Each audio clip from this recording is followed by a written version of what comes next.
Hi friends, good morning. Day 19 taking break. Break அப்படிங்கிறது என்னங்க? TV பார்த்துட்டே இருக்கோம், அதில் நடுவில் அட்வர்டைஸ்மெண்ட் வருது, அதுவா அப்படின்னு நினச்சிங்கன்னா இல்லைங்க. லைஃப்பில் எல்லா விஷயமும் நமக்கு சாதகமாக நடக்கிறதில்ல. சில சமயங்கள் அகெயின்ஸ்டாக நிறைய விஷயங்கள் நடக்குது. அதெல்லாம் நம்மளால் தடுக்க முடியுமானா முடியாது. ஆனால் கொஞ்சமாக நிறுத்தி வைக்கலாம் இல்லையா? ஸோ சில சமயங்களில் நம்மளோட உடம்பாக இருக்கட்டும், மனசாக இருக்கட்டும், பிரேக் கேட்குது. அந்த பிரேக்கை கொடுக்க மறந்துடாதீங்க. அப்புறமா பார்த்துக்கலாம், நாளைக்கு ரெஸ்ட் கொடுத்துக்கலாம் அப்படின்னு நீங்கள் நினச்சிங்க அப்படின்னா உங்கள் மனசு சரியாகாத அந்த காரியமும் கரெக்டாக நடக்காது. பிரேக் அப்படிங்கிறது எப்படி வேணாலும் இருக்கலாம். சில பேருக்கு ட்ராவல் பண்ணுறது பிடிக்கும், சாப்பிட்றது பிடிக்கும், தூங்குறது பிடிக்கும், டிவி பார்க்குறது பிடிக்கும். என்னெல்லாம் கேட்டிங்க அப்படின்னா என் ஃப்ரெண்டுகிட்ட பேசுறது எனக்கு ரொம்பவே பிடிக்கும். 24 மணி நேரத்தில் ஒரு 10 நிமிஷம் நமக்கு பிடிச்சவங்ககிட்ட நம்ம பேசணும் அப்படின்னா நிஜமாவே அந்த டைம் அப்படிங்கிறது நம்ம அடுத்து செய்ய போகிற காரியங்களுக்கு ரொம்ப ஸ்ட்ரெஸ் ஃப்ரீயாக நம்ம ஃபீல் பண்ண ஆரம்பிப்போம்.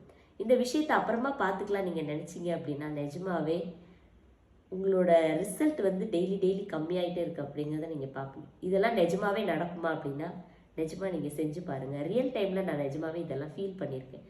ரொம்ப ஸ்ட்ரெஸ்ஸாக இருக்கும்போது, ரொம்ப கன்ஃபியூஸ்டாக இருக்கும்போது, என் ஃப்ரெண்ட்ஸ்கிட்டேயோ இல்லை எனக்கு பிடிச்சவங்ககிட்டயோ நான் பேசும்போது ஒரு கிளாரிட்டி எனக்கு கிடைக்கும். ஸோ இதுதான் பிரச்சனை போல் அப்படிங்கிறது நமக்கு புரியும். ஸோ அதனால் எங்கெங்கே பிரேக் கொடுக்கணுமோ அங்கெங்கே பிரேக் கொடுத்து அடுத்த காரியங்களுக்கு ஈடுபடுங்க. உங்கள் மனசை கவனிங்க. உங்கள் மனசு உங்களை பார்த்துக்கும். Thank you friends.